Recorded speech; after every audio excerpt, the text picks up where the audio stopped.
तो ये मेरे प्यारे दोस्तों, मैं माँ बीड़ा वाली इंस्टीट्यूट में आपका बहुत बहुत स्वागत करता हूं। तो आज हम लोग पढ़ने वाले हैं दोस्तों दृष्टि पब्लिकेशन बुक का भौतिक विज्ञान। और दोस्तों उसके अंतर्गत हम लोग आज पढ़ेंगे बल और उसके प्रकार।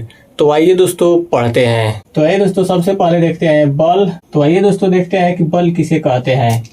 तो वह प्रक्रिया जिसके द्वारा किसी वस्तु की विराम तथा गति की अवस्था में परिवर्तन किया जाता है उसे ही बल कहते हैं। यानी कि दोस्तों वह प्रक्रिया जिसके द्वारा किसी वस्तु की अवस्था में परिवर्तन किया जाता है, विराम तथा गति की अवस्था में परिवर्तन किया जाता है, तो उसे ही दोस्तों बल कहते हैं। पहला है दोस्तों संतुलित बल। संतुलित बल का मतलब होता है दोस्तों कि बराबर बल, यानी कि जहाँ पर बराबर बल लग रहे हो उसी को बोलते हैं दोस्तों संतुलित बल। संतुलित का मतलब होता है बराबर। जब किसी वस्तु पर कई बल एक साथ कार्य कर रहे हों तथा परिणामी बल शून्य हो तो उन बलों को संतुलित बल कहते हैं। यानी कि दोस्तों जब किसी भी वस्तु पर एक साथ कई बल कार्य कर रहे हों तथा परिणामी का मतलब होता है दोस्तों कि नतीजा, यानी कि दोस्तों जो रिजल्ट निकल रहा हो वह शून्य हो यानी कि 0 हो, तो उस बलों को कहते हैं दोस्तों संतुलित बल। जैसे दोस्तों आइए एक एग्जाम्पल के द्वारा समझते हैं। रस्साकसी के खेल में जब दो टीमें रस्सी को बराबर बल से अपनी अपनी तरफ खींचते हैं तो रस्सा तथा दोनों टीमें अपने स्थान पर स्थिर रहते हैं। यानी कि दोस्तों जैसे हो गया यहाँ से दोनों तरफ दोस्तों यहाँ पर बी टीम खींच रही है, इधर से ए टीम खींच रही है और इधर से दोस्तों बी टीम खींच रही है। और जो यहाँ पर परिणामी बल है दोस्तों यहाँ पर जब शून्य रहे यानी कि थोड़ा सा भी ना खींच के, और यहाँ पर ए टीम भी थोड़ा भी ना खींच के इधर और बी टीम भी नहीं, तो यहाँ जो नतीजा यानी कि जो रिजल्ट निकलेगा दोस्तों ये शून्य होगा, यानी कि दोस्तों थोड़ा सा भी इधर उधर नहीं हुआ। तो इसी बल को कहते हैं दोस्तों संतुलित बल। अब आइए दोस्तों देखते हैं असंतुलित बल। असंतुलित बल दोस्तों जब वस्तु पर लगे बलों का परिणामी बल शून्य न हो तब उन बलों को असंतुलित बल कहते हैं। और का मतलब होता है दोस्तों कि नहीं, और संतुलित का मतलब होता है दोस्तों कि संतुलन यानी कि बराबर, यानी कि बराबर नहीं, यानी कि जो बराबर बल नहीं लगता है उसी को बोलते हैं दोस्तों असंतुलित बल। यानी कि किसी भी वस्तु पर जब बल लगाया जाता है और उसका परिणाम यानी कि नतीजा जो है वो शून्य ना हो तो उसी को बलों को कहते हैं दोस्तों असंतुलित बल। यानी कि दोस्तों इस बार शून्य ना हो करके या तो घट जाएगा या तो बढ़ जाएगा, तो उसी को बोलते हैं दोस्तों असंतुलित बल। दोस्तों अब आइए उदाहरण के द्वारा समझते हैं। उदाहरण है दोस्तों कि रस्साकसी में यदि एक टीम दूसरी टीम से शक्तिशाली है तो वह रस्से को तथा दुर्बल टीम को अपनी ओर खींच लेती है। यानी कि दोस्तों जब रस्साकसी के खेल में जब एक टीम दूसरी टीम से शक्तिशाली हो जाती है तो रस्सी को तथा दुर्बल टीम को अपनी ओर खींच लेती है, तो इसी को बोलते हैं दोस्तों असंतुलित बल, यानी कि बराबर नहीं बल। जैसे दोस्तों ये हो गया, इधर हो गया दोस्तों ए और इधर हो गया तो बी, यानी कि बी टीम अगर जो मजबूत है, बी टीम मजबूत है दोस्तों और ए टीम जो है दुर्बल है, तो इस बार दोस्तों असंतुलित बल लगेगा, यानी कि बराबर बल नहीं लगेगा, इधर ज्यादा लगेगा इधर कम लगेगा। तो दोस्तों ए की टीम को यहाँ तक खींच लेगा और यहाँ से दोस्तों यहाँ तक आ जाएगा, यानी कि बी टीम जो है दोस्तों ये मजबूत है तो बी टीम जो है ए टीम को अपने तरफ खींच लेगा, तो इसी को बोलते हैं दोस्तों असंतुलित बल, यानी कि बराबर नहीं बल। और इसका दोस्तों जो रिजल्ट होता है यानी कि जो परिणाम होता है दोस्तों, पहले यहाँ पर ये था और दोस्तों यहाँ पर आ गया, यानी कि घटता बढ़ता रहता है, तो इसी को बोलते हैं दोस्तों असंतुलित बल। इस बार इसका यहाँ पर रिजल्ट शून्य आ रहा था क्योंकि बराबर ही था, आगे पीछे नहीं हो रहा था। लेकिन यहाँ दोस्तों हुए पहले था यहाँ लेकिन अब यहाँ हो गया, तो इसका रिजल्ट है यानी कि जो परिणाम है, जो नतीजा है वो दोस्तों बदलता रहता है।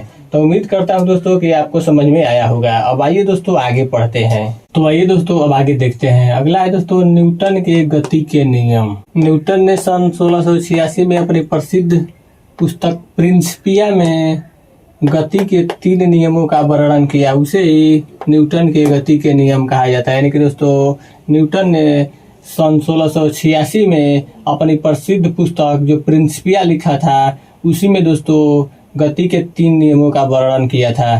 तो आइए दोस्तों देखते हैं कौन कौन से नियम है। तो यह दोस्तों पहला नियम, यानी कि न्यूटन के गति का पहला नियम है, यदि कोई वस्तु विराम अवस्था में है तो वह विराम अवस्था में ही रहेगी जब तक कि उस पर कोई बाह्य बल लगाकर उसकी वर्तमान अवस्था में परिवर्तन न किया जाए। यानी कि दोस्तों कोई भी वस्तु अगर जो विराम अवस्था में है तो वह विराम अवस्था में ही रहेगी। अगर जो कोई वस्तु गति की अवस्था में है तो वह गति की अवस्था में ही रहेगी, जब तक उस पर कोई बाहरी बल लगाकर उसकी अवस्था में परिवर्तन न किया जाए।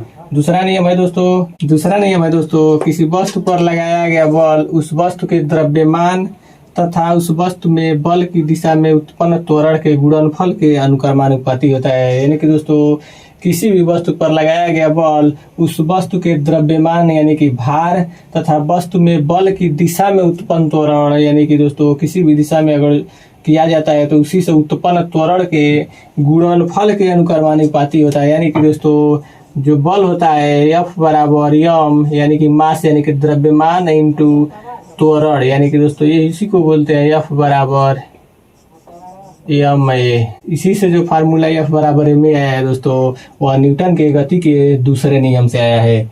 अगला है दोस्तों तीसरा नियम है दोस्तों कि प्रत्येक क्रिया को उसके बराबर परंतु विपरीत दिशा में प्रतिक्रिया होती है। यानी कि दोस्तों किसी भी क्रिया के अगर जो सापेक्ष क्रिया किया जाता है तो उसके बराबर क्रिया होती है, परंतु अगर जो उसके विपरीत दिशा में यानी कि उल्टा दिशा में क्रिया की जाती है तो प्रतिक्रिया होता है यानी कि रिएक्शन होता है। तो आइए दोस्तों अब आगे देखते हैं न्यूटन के गति के नियम को याद करने के बेस्ट ट्रिक। तो न्यूटन के गति के याद करने के बेस्ट ट्रिक है दोस्तों कि न्यू गणना जड़ से किया प्राप्त। यानी कि दोस्तों न्यूटन की गति को याद करने के लिए आप लोगों को याद करना है कि न्यू गणना जड़ से क्या प्राप्त।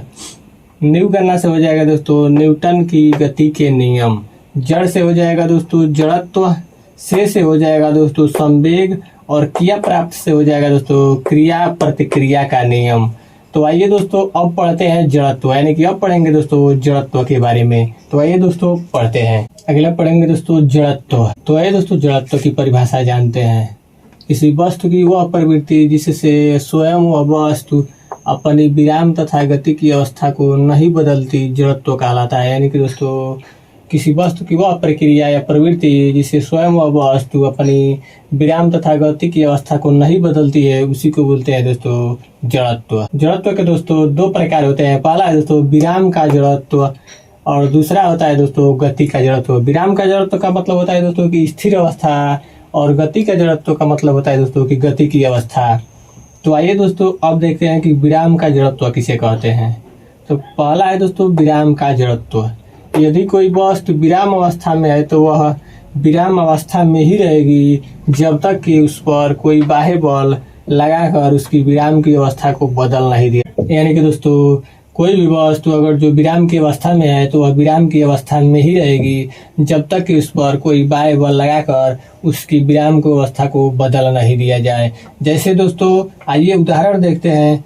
ठहरी हुई मोटर या रेलगाड़ी के अचानक चल पड़ने पर उसमें बैठे यात्री पीछे की तरफ गिर जाते हैं। यानी कि दोस्तों कोई भी व्यक्ति किसी मोटर पे या रेलगाड़ी में बैठे रहता है और दोस्तों अचानक अगर जो रेलगाड़ी या मोटर चल पड़ती है तो उसमें जो बैठे यात्री रहते हैं वो पीछे की तरफ गिर जाते हैं। तो यहाँ पर दोस्तों होता है विराम का जड़त्व, यानी कि दोस्तों वह वस्तु या आदमी विराम में था तभी अचानक चलने के बाद वह पीछे की तरफ गिर गया। दूसरा है दोस्तों गति का जड़त्व। यदि कोई वस्तु एक समान चाल से सीधी रेखा में चल रही है तो वह वैसे ही चलती रहेगी जब तक कि उस पर कोई बाह्य बल लगा कर उसकी गति की अवस्था को बदल नहीं दिया जाए। यानी कि दोस्तों अगर जो कोई भी वस्तु गति की अवस्था में है तो गति की अवस्था में ही रहेगी जब तक कि उस पर कोई बाह्य बल लगाकर उसकी अवस्था को बदल नहीं दिया जाए। तो आइए दोस्तों एग्जाम्पल के द्वारा समझते हैं।